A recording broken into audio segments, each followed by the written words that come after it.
Chapter 1, Wayfair welcomes you to the neighborhood. Our hero, Titus Burgess, ambled down the stylish street of an enchanting utopia. A woman waved from a chic lounger. "Welcome to the neighborhood," she said, "where Wayfair helps everyone create a home they love." Titus stared in awe. Bohemian Boulevard, Trendsetter Terrace, Mid-Century Circle. Titus, you're reading the Wayfair catalog. Oh, you'll love Chapter 2. Wayfair's fast and free shipping saves a potluck. Wayfair, every style, every home. MSW Media.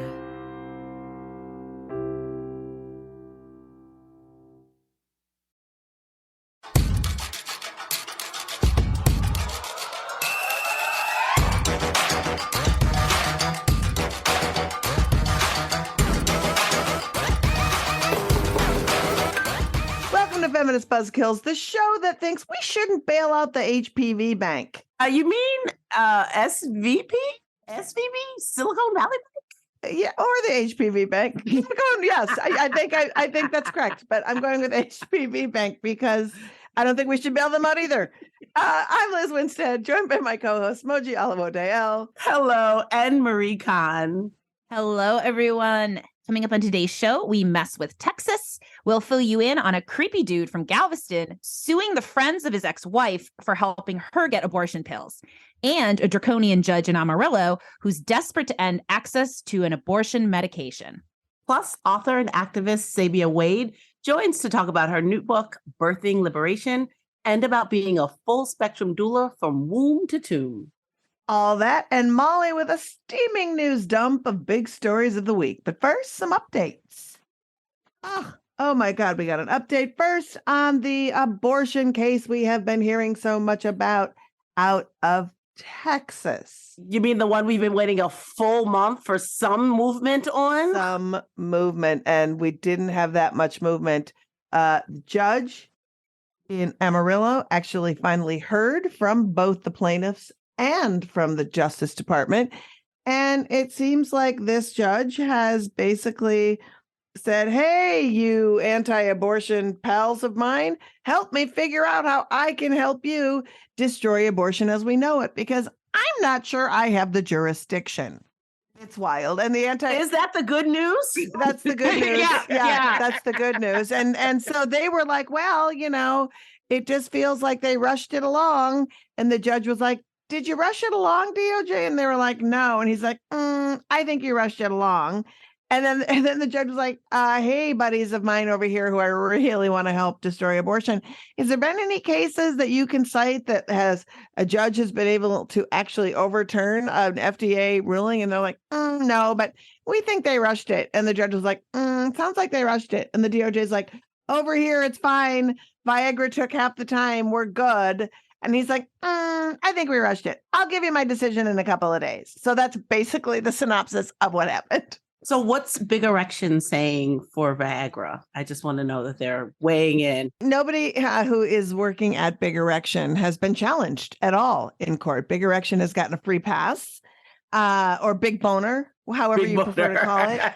call it. Nobody seemed to be mad when they rushed Viagra That's to their that. C4 name, Big Boner. Big Boner. And also it's also, just so you know, boner pills are more dangerous than medication abortion. By like magnitudes, by Yes. so much. But the biggest magnitude stat that you need to know is for 20 years in the United States and since 1988 in France, abortion medication has been safe. And just so you know, in the US, since it was legalized in 2000, 5.2 million people have used this two-part regimen in medication abortion, and there have been 28 reported deaths linked to, not even clear that it was actually connected to this medication abortion, this regimen. So, and to put this into some context, we were looking at other medications that were pulled from the market, and they'd have stats like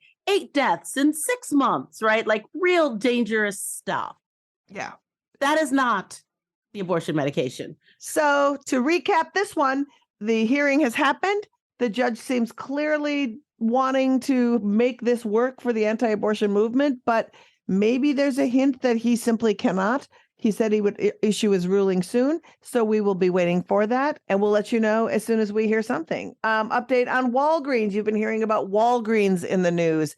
Well, Walgreens, they were like, oh, they kowtowed to pressure after the FDA said that they could dispense medication abortion. 20 attorneys general from shitty states said, no, we're going to sue your asses if you do that. So they're like, oh, I don't know what to do. We probably won't do that then in 20 states, even though some of those states still have legalized abortion. And if you want a deep dive, Liz and I talked about it forever last week. So listen to the last pod. We did the anatomy of this whole Walgreens thing. So if you want to hear about all of that last week, please do. But the update on this story is that the manufacturer of mifepristone, which is one of the medications, said we're just not going to give it to Walgreens in 31 states because we're just terrified of lawsuits. So mifepristone, fuck you. I cannot believe you're denying almost 50 million people of reproductive age access to medication abortion at your drugstores of Walgreens. It's terrible. I want to second that. Fuck you. It's really bad. So just to button this Walgreens story, next week, the American Pharmacists Association are having their annual meeting in Phoenix. And on the docket is revisiting this group's policies on mifepristone and reproductive health. So we're going to be following that story as well, because who knows what these pharmacists are going to do and what kind of policies they're going to adopt for their own associations. But Marie, you've got an update for us about something that's happening in Poland. Yes. One of the activists there, one of the practical support folks there, really, who's helping people get abortion care, Justina Vidronska. She's part of the powerfully named Abortion Dream Team. And she was just sentenced to 8 months community service for supporting folks in self-managing and getting access to the abortion medication pill there. So as a reminder to folks, this is big because it hasn't happened before yet. And this is just an example of the criminalization we see threatened at other folks. Even though it's community service, she's being watched, she's being monitored. And, thinking about that for all the things that we know activists and practitioners are doing here in the US, we need to really remain cognizant of these. We'll be watching these stories and going live on social with updates. So make sure you're following us at Abortion Front across all platforms. And here's Molly to drop a steaming pile of this week's news on you. Thanks, friends. What a week. America has fully jumped the shark, will not be renewed for another season. Now, this dump is a dark one, a tarry stool, if you will. So please prepare yourselves. First up, South Carolina anti-abortion lawmakers have put forward a bill that would subject people who get abortions to the death penalty. That's correct. So-called pro-life politicians want to kill people for pregnancy outcomes. They weren't satisfied telling us to go to hell. Now they're attempting to send us there directly. And on to another state that wants to give you hard time for your hard times. In Pennsylvania, a 21-year-old gave birth prematurely and took the baby to the hospital where it died. She's now being charged with third-degree murder. As you can see, there's a very fast growing and alarming trend of states making sure that pregnancy is a jail or a death sentence. Really puts a damper on the pregnancy announcement. Congratulations on your little bundle of evidence. Not as fun anymore. And you know what? I'm going to end on some bad art news because that's always fun. Arkansas lawmakers have given the green light for an anti-abortion monument for the unborn to be built at the state Capitol. We said we wanted infrastructure, not an infant structure. Okay? I'm really glad that we're spending time and money on a monolith to misogyny when Arkansas is 47th in education. I guess on the bright side, I'll finally have a place to go to celebrate the ghost of my blood clots. That's it for me. Back to you guys. Oh my God. Thank you, Molly, for bringing us the tarry stools of the week. So fucking unbelievable. Oh, just dark and streaky. Dark and streaky. I know. It just but it's just, I just don't even know anymore, And we have more. Please don't tune out. We have more stories to tell you about. I think we'll transition to the meaty stories of the week that we're going to do a little bit more deep diving into. Marie's going to kick us off with some potential good news, right, Marie? I am so excited to get to talk about Ohio, where we love the people and hate most of the politicians and pastors. And what's really exciting about this is it's a positive, proactive story. Pro-abortion Buckeyes are stepping up and pursuing a state referendum to put abortion in their constitution. The ballot board office gave their approval, so now folks can work to gather signatures and get a constitutional amendment onto November ballots for Ohioans. Yay! I love a ballot measure. Marie, I think that people need to be reminded why ballot measures are so important. Yes, Liz. So the beauty of them is that it's harder to gerrymander. So if you're a politician, yeah, you're going to continue to work harder to disenfranchise voters, close polls, not open polls, not allow water. But when you're not able to segregate people into areas to dilute their vote, it's harder to ignore them.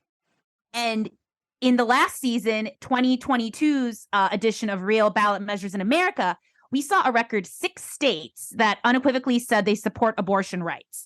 And these are these are the voters of Kansas, California, Michigan, Vermont, Kentucky, and Montana.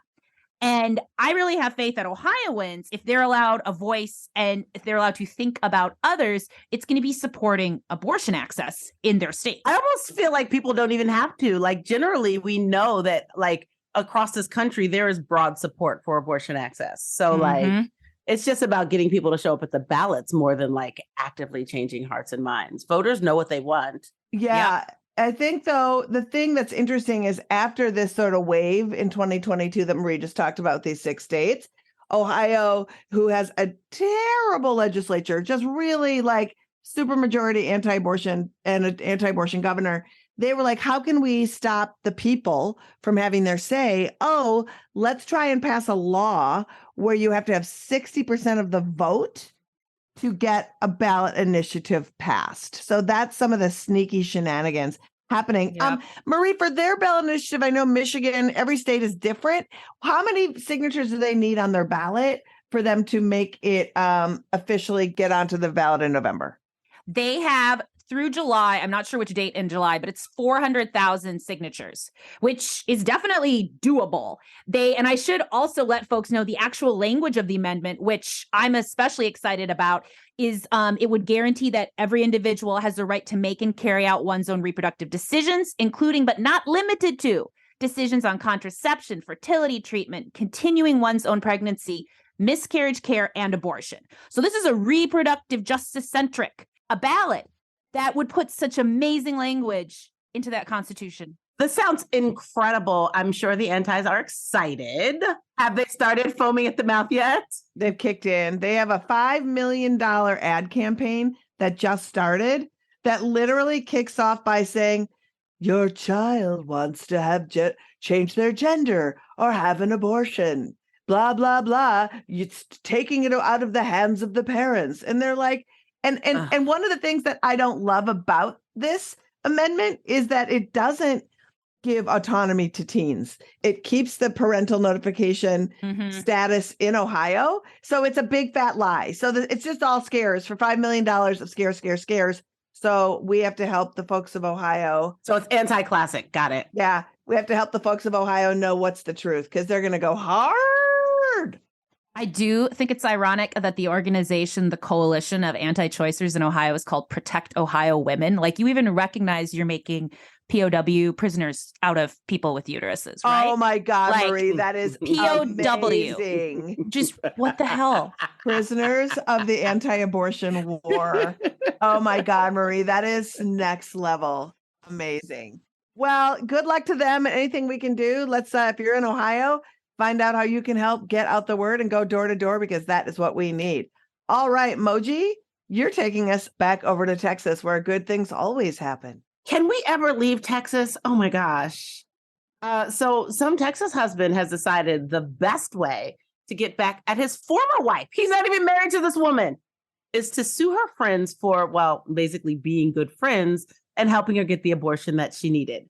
So this sounds crazy, but it's Texas. So of course he got 2 high-profile lawyers who love to use the law in creative ways, especially when it's against people they don't like. And they're bringing lawsuits based on group messages. That's right. Now this is like the first lawsuit, isn't it, Moji, that's happened since this whole bounty hunting, we can press charges. There's one against an abortion provider who said he'd done abortions, but that got thrown out. So this is the first one that is like going somewhere. And it actually has the architect of the SB 8 law, the law that created a bounty hunter law in Texas in 2021, back when we had Roe. I don't know if you guys remember those times. We used to have this law called Roe v. Wade. Yeah. Anyway, he's one of the lawyers from Texas who is defending this ex-husband and then Marie's favorite ex-boyfriend, Briscoe Kane.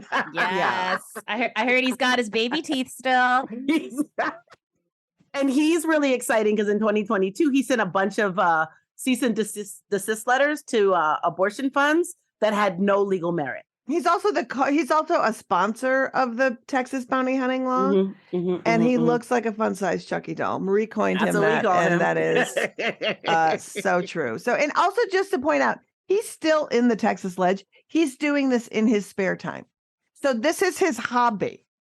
By the way, he doesn't play Scrabble. He files lawsuits against people who help people have abortion. But let's just talk about this for a second, because there is so many things wrong with this lawsuit that I don't even know where to begin. I think in any other state, it wouldn't even gotten this far, right? It's just that it's Texas. Because the lawsuit says that self-managed abortion is murder, right? It says it. But also the law says you can't sue a person that had an abortion. And this is a civil suit, not a criminal suit. So like, how do you have a civil suit against abortion? And why are you naming? How do you have a civil suit against a murder? Yeah, right. Feels like your murder wasn't a murder then maybe. But also when you read the suit, the person who had the abortion's name is all over the suit. But if you can't sue someone for having an abortion, then to me, that's like HIPAA violation possibly. Yep. And also just like destroying this person's personal life when they're not even involved. Not to mention when you read the claim, or what do you call it? The lawsuit. It reads like a play-by-play of somebody trying to escape this abusive person. Yep. Yeah. It absolutely does. And somebody trying to escape the abusive person and having incredible friends. Like they literally entered the group chats into the lawsuit. And like her friends are, in a word, amazing. Like such good people, like the friends that any of us would have. It's there. She basically had her own personal Marie and Liz's, like lucky her. Yeah. This is mostly to shame her and her friends. Yeah. There's no other point of this lawsuit. Right. Suing for $1 million. And it just seems like if you get a chance to read, I would definitely read the lawsuit, because I don't understand why anybody thought that this made the ex-husband look good. Yeah. It made it look like she was in a very sketchy marriage and that she didn't know how to get out of it. And personally, you know, I had an abortion when I was 16 by a person who was abusive to me. I didn't know how to get out of the relationship, but I knew that if I didn't have an abortion, that I would be stuck with that person forever. And so I could really relate to this person's, like, I just need to get out. I don't know how to leave him. Like, I feel like, you know, your friends are always like, he's a garbage. And, you know, you're caught when someone's abusive. And so her friends were being so awesome about like, let's get you this abortion. Let's help you figure out how to then leave the relationship. But it was very cool. I just feel like it's so gross. And I hope that her dignity can be kept private and that these women are celebrated for being awesome friends. They're really the friends that we all need. And I just don't know how it's going to play out. You know, I don't know what's going to happen because it's Texas. Because it's Texas. If it was anywhere else, it wouldn't have even gotten this far. Yeah. Oh.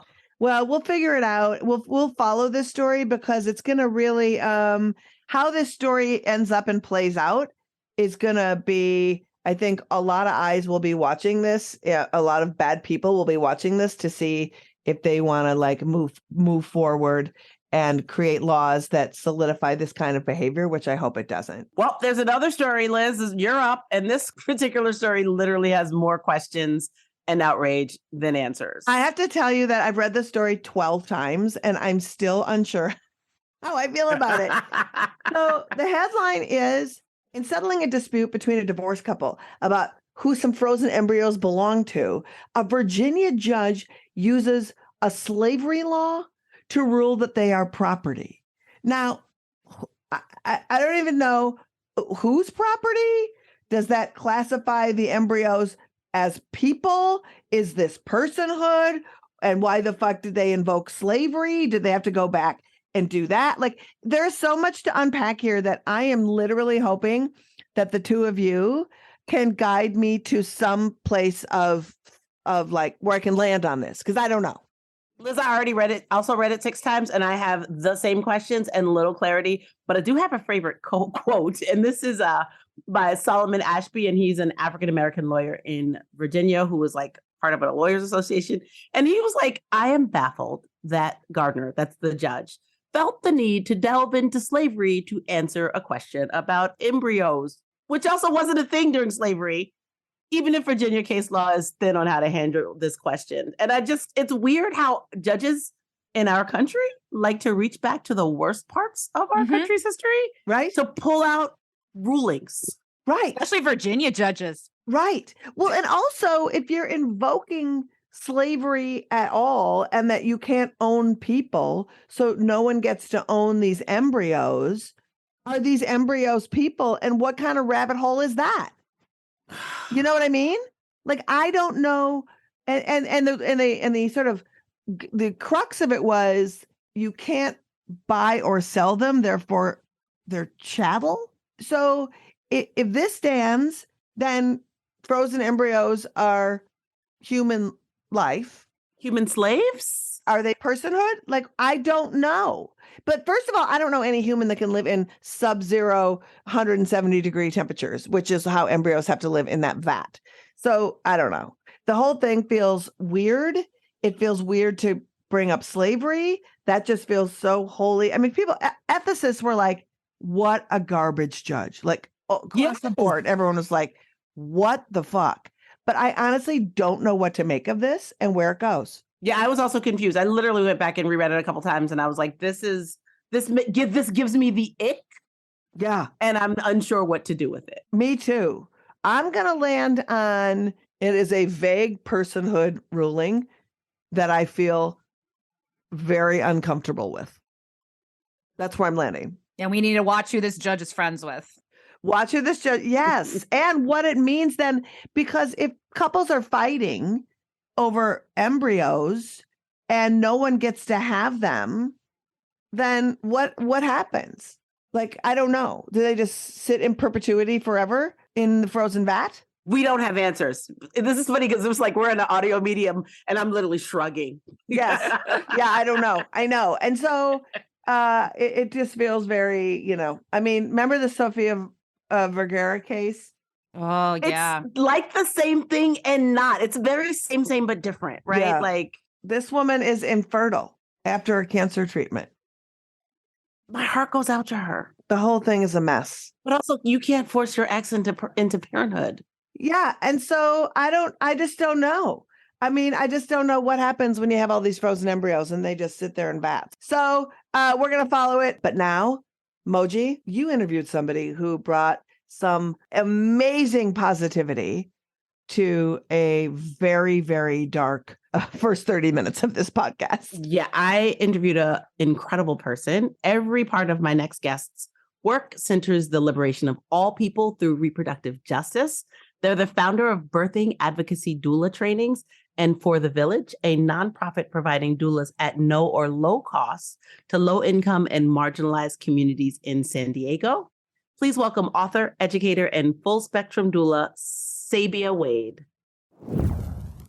Sabia, thank you for joining us. Hey, Moji. I'm excited to be here. I'm excited to have you come and talk about the work that you do. First off, in case anyone listening at home isn't familiar, can you tell us a little bit about what a full-spectrum doula is and what goes into it for the work you do? Yeah, so full spectrum doula is, when we look at like the basic definition of a doula, it's a non-medical support person. Usually people connected with the birth experiences specifically, but full spectrum work really opens up all of that. So I'm here to support any type of reproductive health experience from birth to abortion to postpartum. I also do death work. So anything really. And then also I'm here to also provide the support for any type of person in those experiences. And I think specifically when we're talking about reproductive health, people are obviously are very like gendered and binary in their way of thinking, but I'm here to support everyone. If you have a situation going on, you could be queer, trans, cis, whatever you got going on. I don't care. I'm here. What we doing? Let's go. So in my work specifically, I've been doing this work since 2015. And it's been like many different iterations of the work. So starting with working with incarcerated folks and people who use drugs in birth spaces, continuing to do that work, shifting to building my organizations, my nonprofit For the Village in San Diego, my doula training organization, birthing advocacy doula trainings, and now doing all of that, but being very heavily right now in death work. And so my work is like, how do I get everyone to be aware of the experiences that people moving through, the full spectrum of experiences, and also how do I get the support to the people who need it most? Death work is an exciting new field. I feel like my mother brought that up to me just this week about abortion, death work, and doula work, and she was very, very excited. I know, it's like, how are we so excited about death, right? But like, well, it's a transition. It happens, right? And it's also like death work is also like, it very much emphasizes the process of grief, I think. And like grief doesn't have to be like the death of a person, but it's the shifts that happen before you have an abortion to who you are after you have an abortion, right? Whatever that experience is for you, good or bad. It's a shift that happens when you become a parent and you are like, who the fuck am I? You know what I mean? Like it can really, grief is always around. So I think like death work, even when it's not necessarily the death of someone or something, is still around 24/7. And it's one of the many, not everyone births, but everyone experiences death in some way. Yes, for sure. I chose to have children later in life, and I was almost 40, and my mom was like, "Oh, I just assumed you weren't doing that." And I was like, "Thanks, Mom, for not being on my butt about this." Mom isn't like really on me about it. She mentions it here and there, but I also co-parent with my friend. So we have a 5-year-old and an 11-year-old. And so she's getting all the grandma love from them. You know what I mean? But I'm like, having a child out of my body is out of the question. Having done it, it's a wild choice. Having witnessed it several times, I'm like, no, I'm good. And I'm a doula. I love it. But it's like, no, I'm good. My body, no thanks. That's what reproductive justice is, right? The ability to make these right decisions. To have or not have children. And Sabia is choosing not to. Your book, Birthing Liberation, How Reproductive Justice Will Set Us Free, it just came out on March 7th. And it is all about the ways that reproductive justice presents the path to liberation for all of us. So what inspired you to write this book? Yeah, so like I said, going into my work, starting in birth work in a very like, I don't know if it's controversial, but I worked with incarcerated folks, formerly incarcerated folks, people who use drugs actively in recovery. I jumped into the work very like green, but like also really excited to serve a population that was underserved, right? And like I learned about reproductive justice, and I learned so much about like inclusion, learned so much about like trauma, like all these things. And then as I was like, on my path to be a teacher, holding spaces that I hold, just always just like witnessing what it's like to be in groups of people that are so different, but are also all there for the same mission, right? And I think the mission for us specifically is reproductive justice, but I think the bigger mission for all of us is collective liberation. And so when I started to see those spaces that were based around birth and abortion and reproductive health and all that, I started to see that in like a bigger idea of like, what could the world look like? That's what inspired me. It was like, how do I like take the start from birth, literally, and move it into the world in which we live in, right, as a whole? Because everything starts with birth. We're all born. We have one thing in common, coming from the beginning of time. So how do we actually like utilize inclusion? How do we pay attention to our trauma? How do we move through that? How do we talk about the disparities that are happening in birth? Like, how do we do all this, understanding that my liberation is connected to yours, right? So even though I may not be indigenous, right? And indigenous folks have terrible disparities when it comes to birth. I understand that if I am supportive of them getting their liberation and the help that they need, it also helps me to get mine. So to me, it was like, how do I write a book about that? And that's how birth liberation, how reproductive justice can set us free, came into the world. It's an incredible book. I really love when I was reading it, I really loved how you it's actually like you even instructed readers to like feel their feelings and to check in with their discomfort. And I just found that to be a really powerful experience when reading these emotional stories you told. Some of them, it really felt like you were writing the doula work into the reader's experience, which for me, as a person who I love reading, it's my favorite thing to do. And I sometimes get overwhelmed reading. And it was just a different way of like experiencing a book and you literally saying like, no, just be with that. Like, you don't have to do too much. Just like interrogate it and be with it. Was that your intention? Like, what made you think like this is the best way to write that book? Well, thank you so much for that one. That's the wild thing about like this whole like releasing a book thing is like, I don't want people to just pick it up and read it and tell me in 2 days that they've read it. I don't want that. It doesn't really satisfy me. But I think for me, it's really about the embodiment of the work, right? So, and I think in the world that we live in right now, everything is so fast paced, right? We're always being inundated with so much information. There's always something going on. It's so much that we're aiming to do, especially as organizers, especially as people who are doing like political work. And we have little time for stillness. And we have little time for just being. And I think that's what's missing.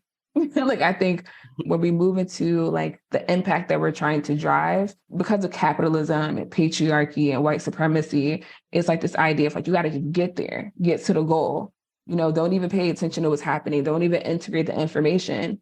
And I've seen some people get to the goal, whatever that goal may look like for them.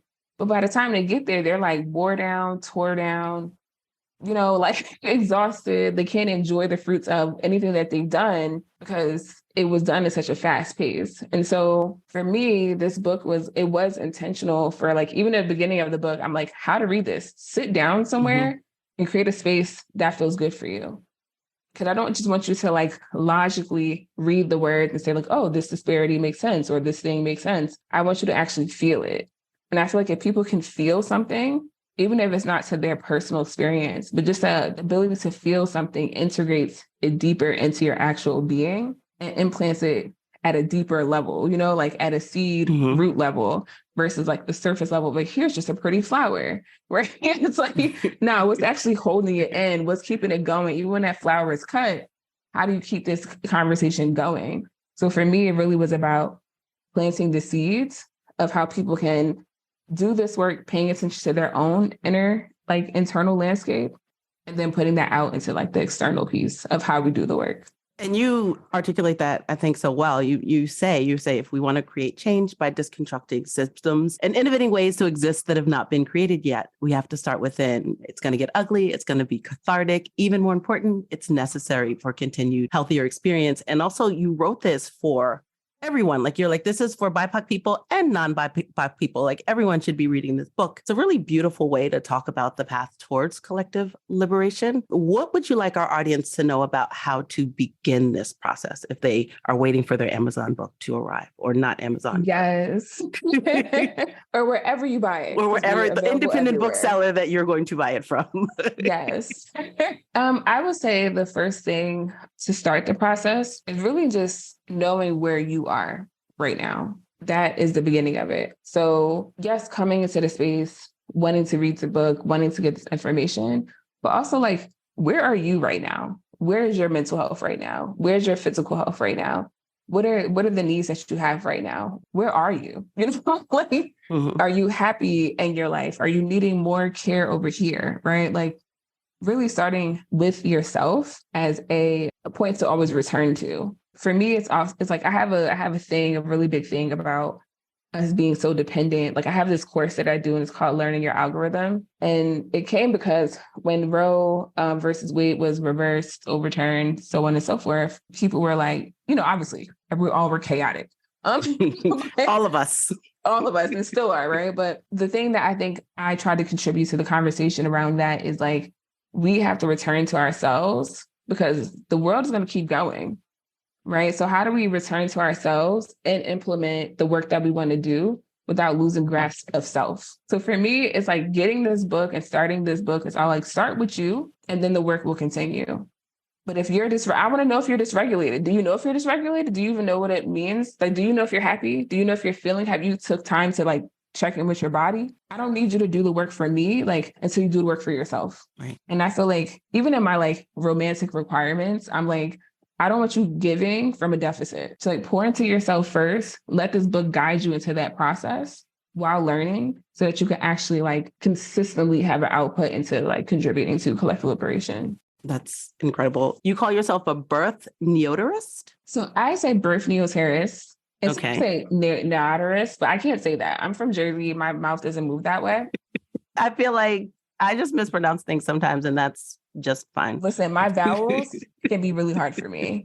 But yes, so I call myself a birth neoterist. And the reason for that is it's so wild. When you write a book and you get all of your thoughts out, it gives you so much more space to think or to like get to that next level of like what Just you like can really tap into. Journaling in the extreme. Yeah. Like, it's like, oh, now I have space for this thought. So anyway, so when I wrote the book and I was like, okay, this is all good. I love my book, I was like, man, I feel like there's something.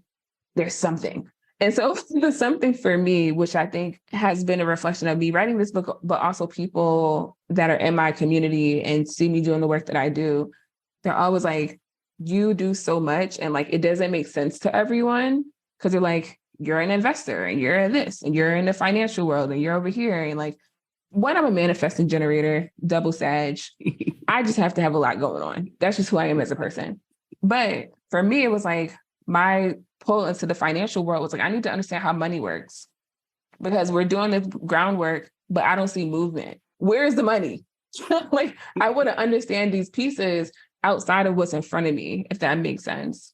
And so with birth neoterrorism, it's my addition, I guess you would say, to reproductive justice in the sense of how do we make, again, kind of panning out from just the reproductive health world, how do we go outside of that and use that information and knowledge to create more sustainability and more innovation in the reproductive health and reproductive justice space. So that's like how that's all put together for me. How does that look?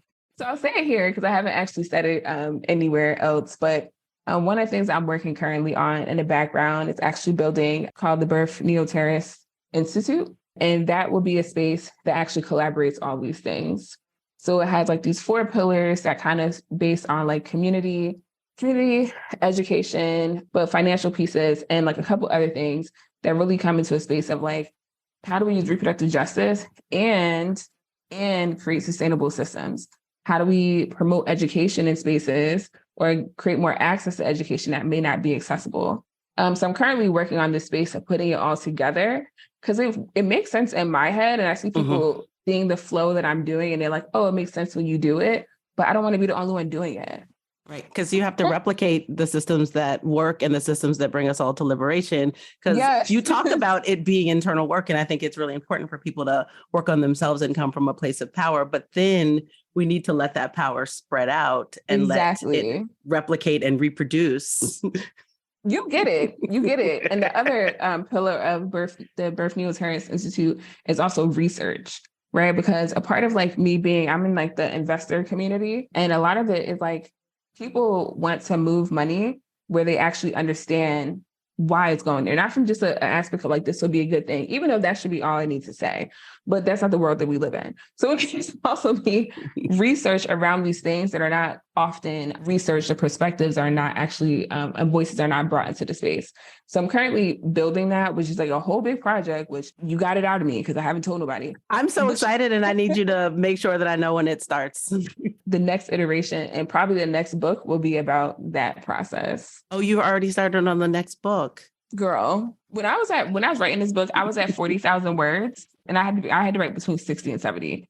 And so I got to 40,000 words and I literally started emailing and texting my editor and my agent. And I was like, why did y'all make me do this? This was not a good idea. Why am I writing a book? Like, I'm irritated. Like, I was just like, what? I got to write 20,000 more words. Like, what else can I say? Right. But of course, like as it started to flow, it was like, it made sense. It's fine. Whatever. It's a process. But then also I was like, I'm never doing this again. And then like, as soon as I finished the book and I started to work on just kind of breathing away from the book for a while, I was like, damn it. I know what my second book is going to be. I have more to say. I have more to share. I love that. And so my like agent, Laura Lee, she's like, okay, well, we'll just see. Like, you know, like when it starts and you want to start building that proposal, and doing the process, and we start shopping around in the next year or two, but I can't help it. It's already there, the seed is already planted. So, and it's also when you work on a book, it's also weird because like, obviously I worked on this book, it's my book, but it's like, this was like a 2 year, 2.5 process, 2.5 year process. Writing it or from the proposal to the... From proposal to having to the it writing out. to having it out, right? Yeah. So it's also like, you see it and you're like, oh, this is a living, breathing thing. And it's like, a part of me is in a new space, if that makes sense.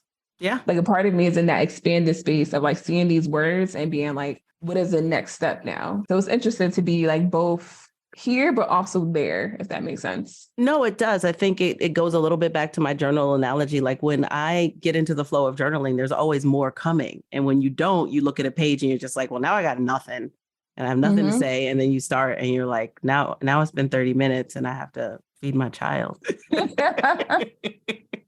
Exactly.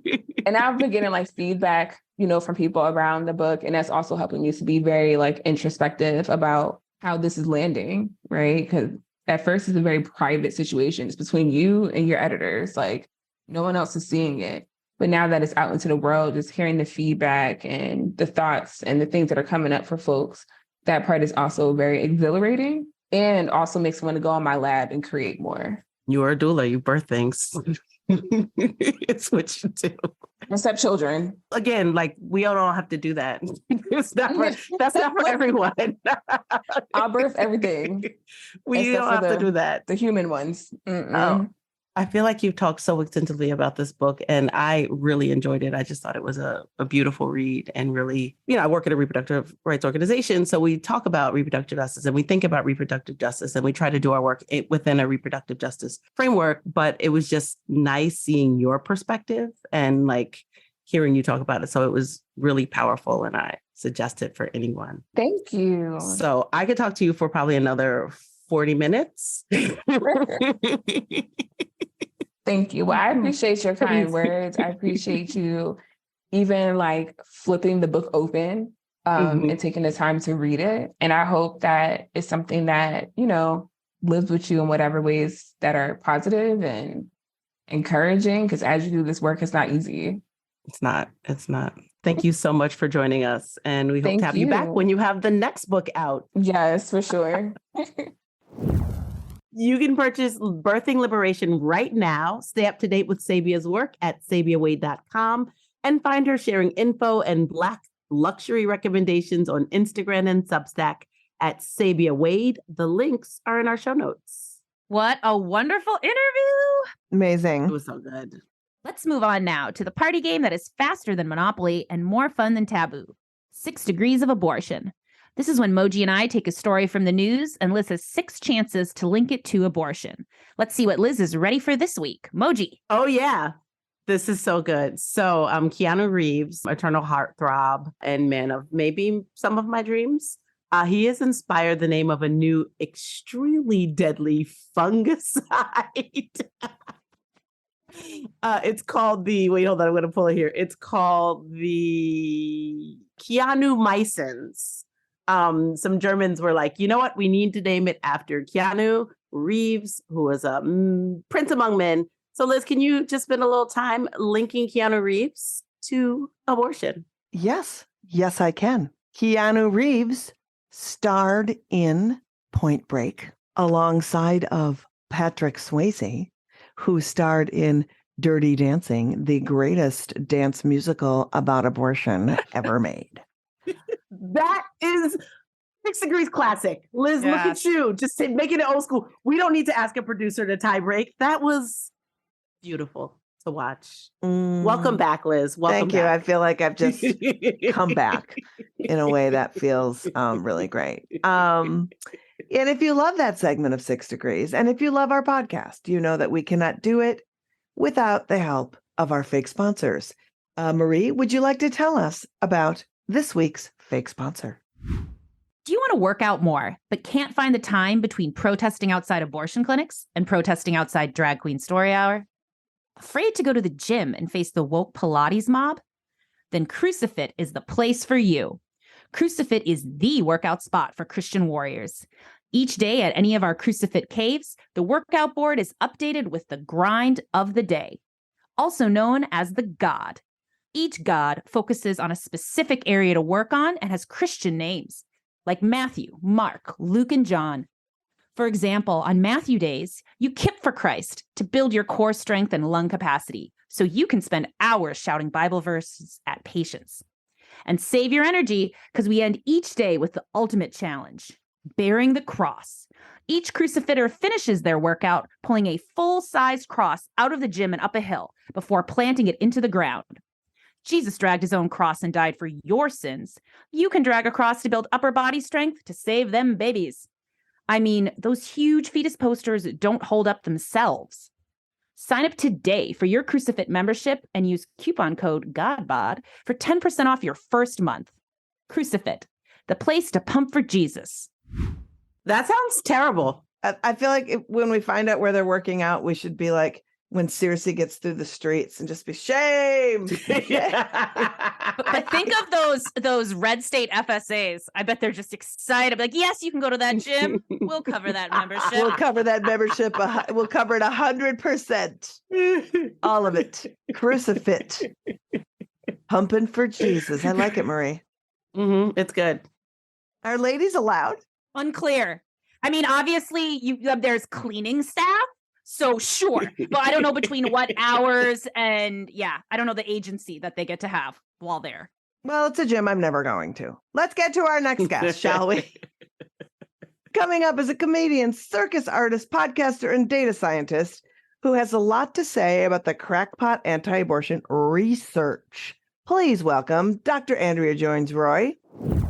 Hi, Andrea. Hi, Andrea. Hi, thanks for having me. Okay, so I'm excited to talk to you about political and social science because I feel like people don't understand it. And I'm someone who didn't understand it at all until I started hosting this conference at the University of Florida, Gainesville, called Frank, which is a gathering of people who do all sorts of amazing social science work, researchers and practitioners, to find out basically all the different things that makes people tick. I fucking love it so much.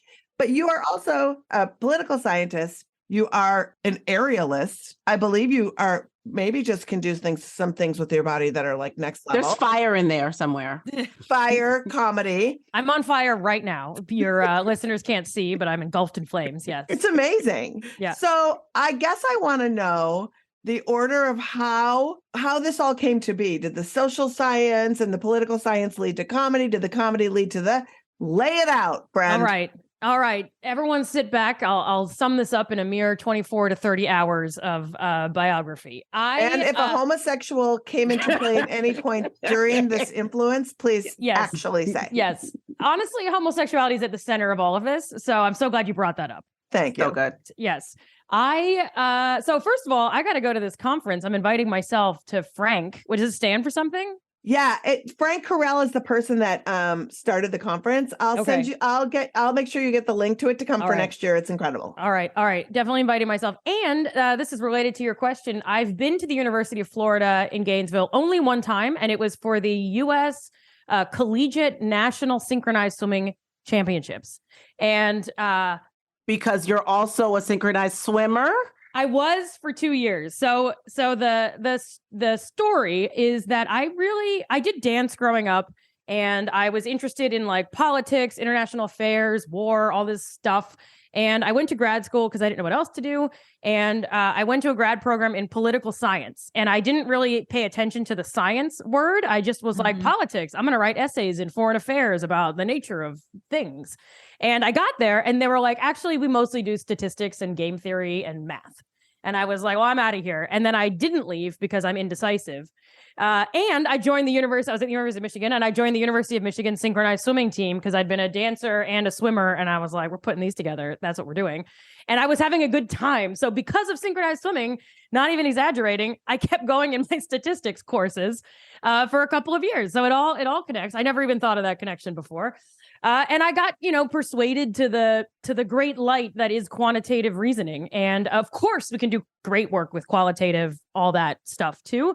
But I was persuaded into the math and science world. And so now I really kind of did both from then on together. Like grad school used my brain, and the social science I do now causes me to be depressed sometimes.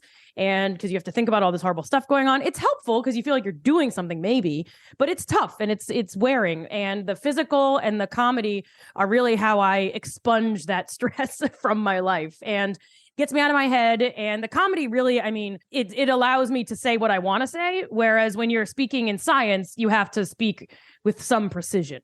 Right. And you can't prove theories and you can't be certain. But in comedy, you can be like, this is what I think. So let's go.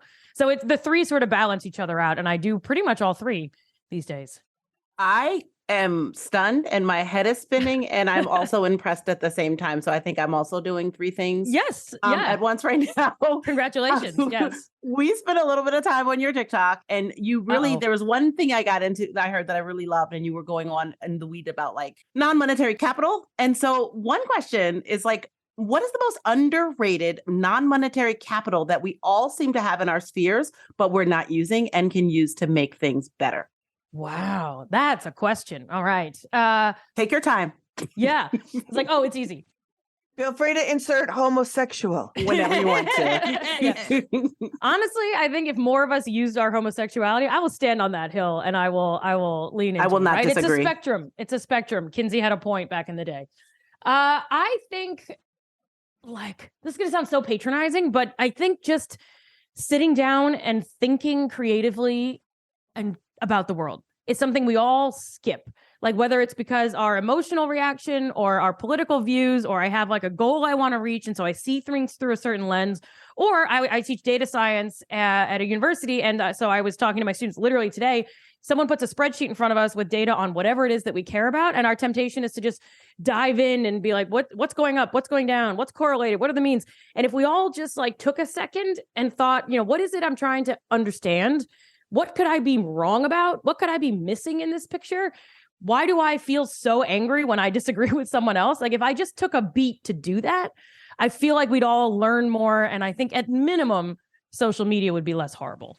I am wondering, and it's a little bit of a pivot. And I also want to remind people that you have a PhD. You are a faculty member. Yes. You're a doctor. You teach at NYU. Well, not according to the Republicans, but yes, otherwise. Oh, yes. You have the Joe Biden effect. I know. Yeah. They claim Dr. Oz and Dr. Phil. So I feel like you're nailing it. That's right. That's right. I think we're all doctors relative to Dr. Oz, even if we never went to past 10th grade. Yeah. Facts. Yes. One of the things we see and just grates on us constantly is that in abortion legislation, there aren't peer-reviewed studies. We don't know if it's because folks who are anti-abortion don't have peers, if they don't trust what they can read. Unclear. Yeah. But what are we going to do as a data science person? How can you advise us to advocate, get the correct info on the record? What is your community doing? Those of you that are pushing this? Yeah, that's a great question. The depressing answer to the second one is I'm not speaking for all data scientists, but I have yet to come across any data science research that was like, here's how we're going to get more information and documentation and rigor in understanding abortion access, which sucks. And I'm not saying it's not out there. I'm just saying that the people I'm hearing from are not doing that work. And I'm so glad you brought this up, because I think that there's a ton of work that could be done. And it wouldn't even be that hard as far as like the data exists on who's getting, how work turns out, everything that you would want. I'm sure people are writing down. And if you could get past some of the privacy, issues, in a thoughtful way, not in a like, well, privacy is a drag, but like it really, we're not saying get rid of IRB here. Yeah. Yeah. No, there's some serious issues, but there is interesting work going on. There's a doctor a computer scientist. She is a doctor, but not a medical doctor at MIT called Regina Barbosa. And she did an amazing study with Mass General on cancer treatment, where she partnered with her doctor. She was diagnosed with cancer and she partnered with her doctor. She was like, is the treatment you're prescribing going to work for me? And has it worked for your previous patients? And he was like, I have all the records, but I've never really looked. I couldn't say. I'm oversimplifying. And so they, long story short, have now partnered and are publishing, co-authoring papers where they're sharing what the outcomes are of these treatments. And so all of that is to say that's a proof of concept that I think we could do what you're describing as far as the data that's in abortion clinics and that kind of work, and the consequences of a lack of action. There's just too much of a gap between the people who kind of like program until the end of time and the people who are doing grassroots work on the ground. And I don't know why that gap exists. I have some ideas. Most of them are around higher education being a scam. I'm going to get fired, right?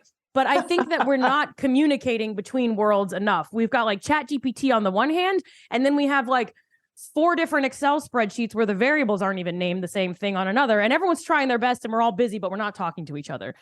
Peer review is not perfect, but I agree that just having some accountability of some kind on these studies would go a long way. And the problem with all of the air quotes, pseudoscience, semi-science, wannabe science claims about sort of pro-life community that's declaring these things is it's just the same with the anti-vaxxers and everything else, where it's just confirmation bias.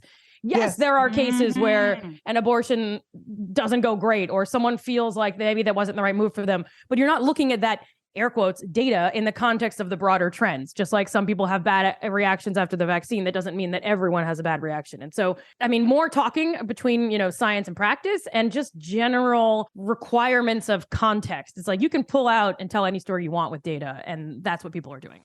Well, also, it's so frustrating, too, because the really good data we have, like there's a big study called the Turnaway Study about what happens when people are actually turned away from access to abortion. Right. That's been peer reviewed within an inch of its life. Right. That shit's boring, right? Yeah. Nobody wants to hear that. People want to see, you can reverse abortions? Some quack did that fucking thing? So it's also like what we do, what is good and comes from our side.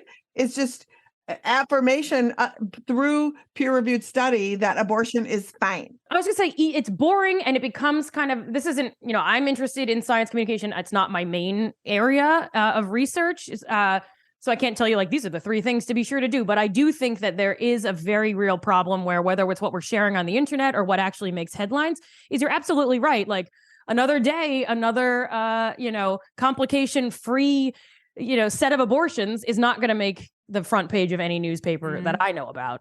Maybe one that you all run, which would be great, but it's just not the most boring and factual newspaper in the world. Yes. That's what we need. That's what we need. We just need more boring news just for a lot of reasons. Yes. I feel like that's true. So let's talk about your podcast because I love that. I love everything about your podcast. It's called Majoring in Everything. And it's like, first of all, I hope you have interviewed yourself because you are interviewing all these people who have like just multiple disciplines and doing multiple things.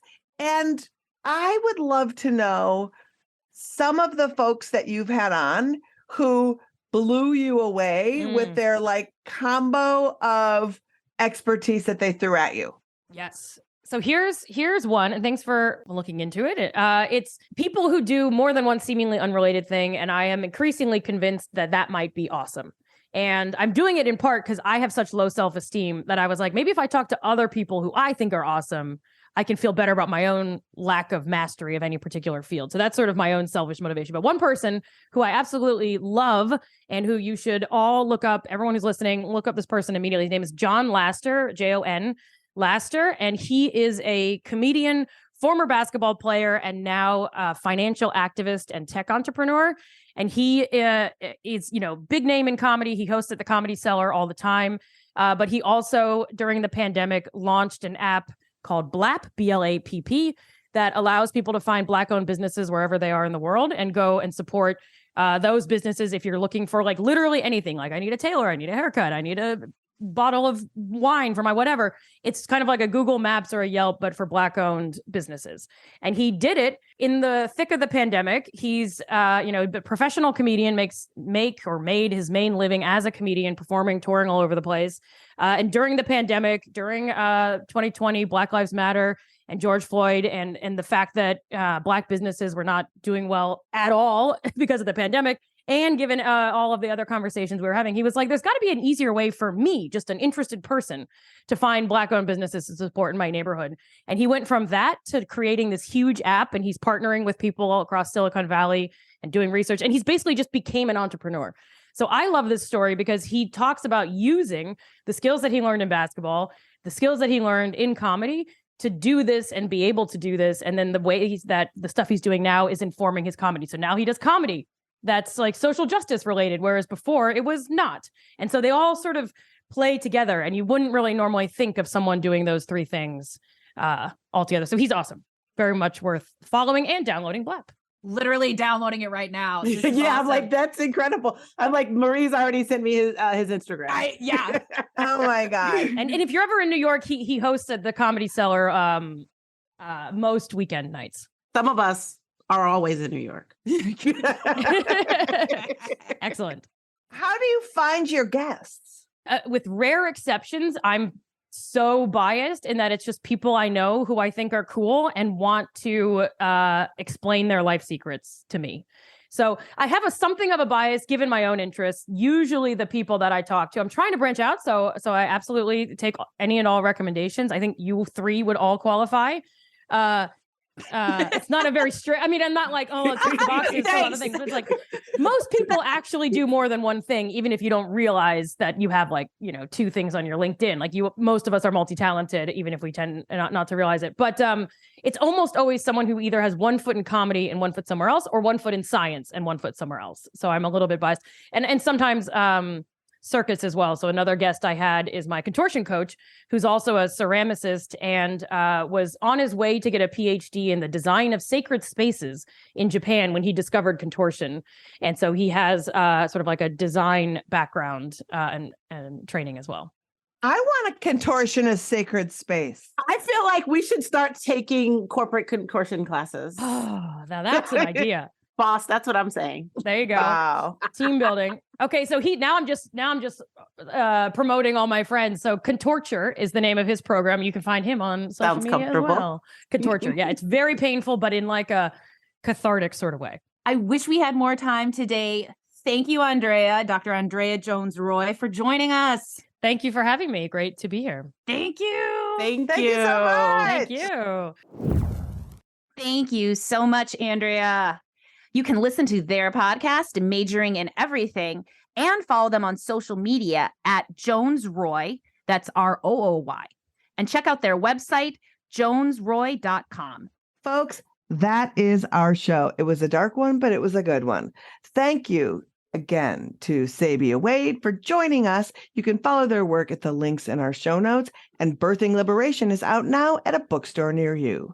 And thank you for listening. We are here as you navigate these dark, dark days, and we want to be your source of light. Support our pod by subscribing, write a review, give us 5 stars. It's the best way for our podcast to reach more people. And by doing so, you are helping more people learn about this assault on abortion access. To keep up on all the latest repro news, follow us on social at Abortion Front on Twitter, Instagram, Facebook, YouTube, and TikTok. Looking for where you might fit in to do some abortion activism? Look no further than our 5-part training series, Operation Save Abortion, available in video and podcast form. Gather friends, watch or listen together, and follow the activity guide for a full experience. Details on the series are at operationsaveabortion.com. And make sure you check out the activist calendar as well, which is chock full of local and national actions and educational opportunities. That's right. And looking for some of those actions, like let's be part of the solution action. Pathways to Wellness, Our Birthing Bodies is a free virtual event for Black moms and birthing persons to interact with Black healthcare professionals about your needs. Join the Zoom on Friday, April 14th from 11:30 a.m. to 1 p.m. for a conversation exploring the intersection between emotional, physical, and mental health during and after pregnancy. Sign up at a link in the show notes. Next week, we're joined by Tracy Droz-Tragost, the director and producer of the new film Plan C, that explores the work that the organization Plan C has done prior to the Dobbs decision to build a network of access to medication abortion pills and educate the public. And comedian and co-host of the War Report podcast, Shalewa Sharp, will drop some knowledge on us. Join our Patreon. You'll support great content and get cool FBK merch and experiences. All pledges support this pod and all our activism at Abortion Access Front. Pledge at patreon.com/Feminist Buzzkills. FBK Live is edited by Remy Detournay and is produced by Abortion Access Front. And finally, we leave you with Jonathan Shelley, a man who shows us his whole ass by yearning for a world with wetter breasts. Look